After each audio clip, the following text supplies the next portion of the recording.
Well, guys, the Indiana Fever went down to the Atlanta Dream in their second game of the season, but don't get too worried because we are going to go over what happened.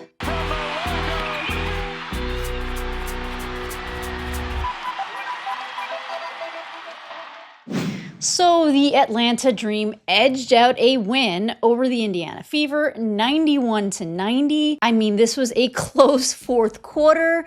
The Fever were down at one point by 14 points. They did manage to bring it back, bring it within 1 point. It was a nail biter, but they lost. And a lot of people are crashing out, and I don't think there is a need for that just yet. I did write a recap on the Indiana Fever on SI if you do want to check it out in print, but let's go over some of these reasons right now. So first of all, this was an off game. It was very uncharacteristic of a lot of the players on the team, and a lot of people are giving DeWanna Bonner a lot of flack. A lot of people are giving Natasha Howard a lot of flack, and here's the deal. DeWanna Bonner, this is the first time she's ever been scoreless in her 16-year career. Natasha Howard, listen, I have had some reservations about Natasha Howard myself. I am going to wait until we are at least 4 games into the season to really start formulating an opinion, because the team chemistry, the lack thereof team chemistry, was fully on display. The fact that they did so well in the first game actually had me surprised. I had originally projected that after about a month, the team chemistry would start gelling really well and then they'd be off to the races.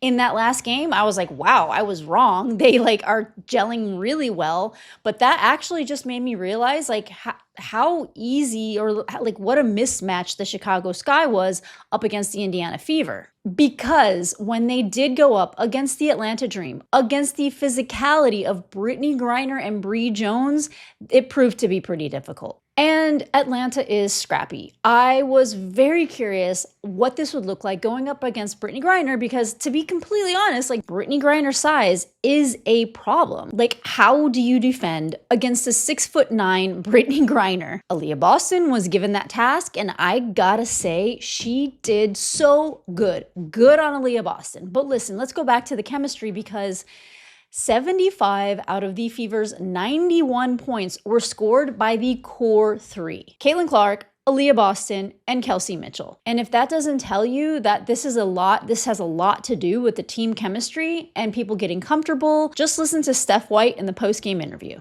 I mean, I think for us, it's trying to figure out what's the best way to get DB involved. It's fast. Kelsey and AB and Caitlin have played together, so they have this synergy, and really with DB and with Tosh, how we bring them into the fold, so to speak. And that's a challenge that we're looking into. We're trying to figure out. It's a long season. We're going to continue to grow. We still got to figure out how to get all 5 players on the floor on the same page on both ends of the floor.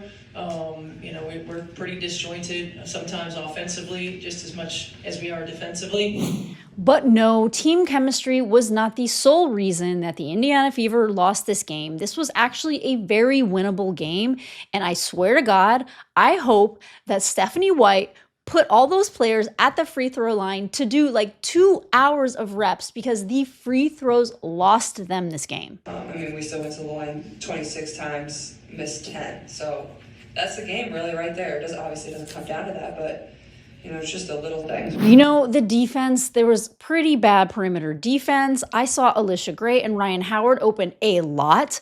Kelsey Mitchell, she rocked out offensively, but she was just leaving her man open to take too many threes. The Atlanta Dream, they attempted 30 three-point shots. Now, their efficiency wasn't that good, but to leave your person open to attempt 30 is crazy. The Fever only attempted 17, just to put it into perspective. And listen, the Fever made 8 of those 17, and the Atlanta Dream made 8 of their 30. So I'm saying that if they had defended better and the Dream wouldn't have taken 30 shots, it wouldn't have been 8. The points off turnovers, That was an issue. Atlanta scored 20 points off of turnovers. Indiana also scored some points off of turnovers, but they only scored 13. And the fouls, oh my God, the refs in this game, they were just calling every ticky-tacky foul. The game stoppage was just overwhelming, and there were a lot of fouls that actually did happen. There were a lot of fouls I saw that happen that weren't called,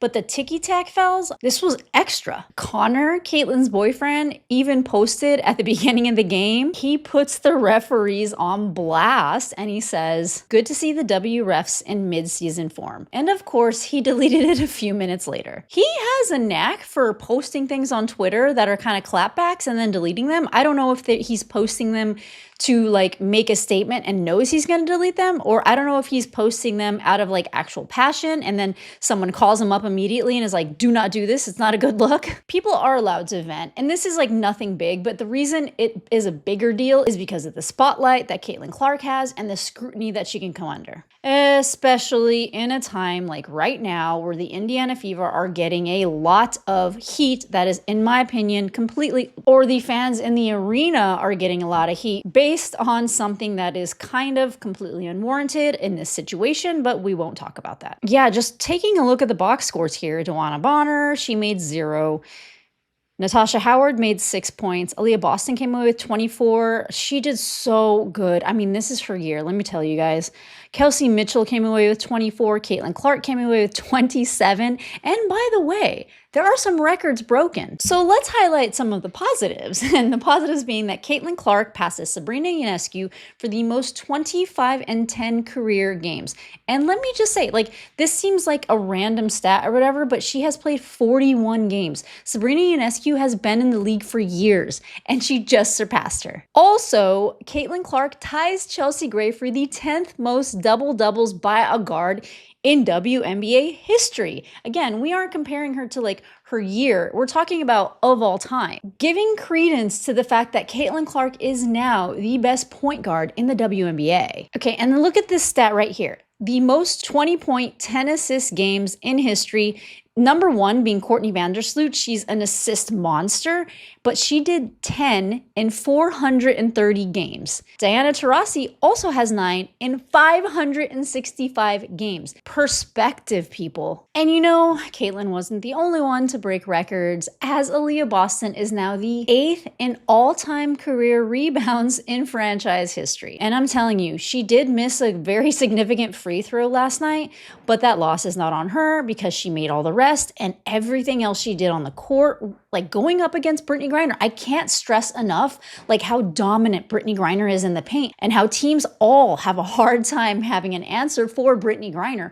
And Britney Griner showed out last night. So that was a tall order for Aaliyah Boston, who rose to the occasion and still came away with 24 points, going 9 of 13, 10 rebounds, and 4 assists. Oh, and 2 blocks. But the end of this game is getting a lot of notes from fans, as Stephanie White pulled out Caitlin Clark in the final seconds of the game. She had Kelsey Mitchell, who, while is a lights-out shooter, she had Kelsey Mitchell covering Rhyne Howard when the Indiana Fever were up by 1 point, and Kelsey Mitchell unfortunately fouled Rhyne Howard on her final attempt at making a bucket to take over the game, went to the free throw line, made both shots, putting the Atlanta Dream up by 1 point with seconds left for the Indiana Fever to take it back. And then Stephanie White had Caitlin Clark inbound the play, which to me at first I was thinking wait, what's going on? I did have some flashbacks to last season.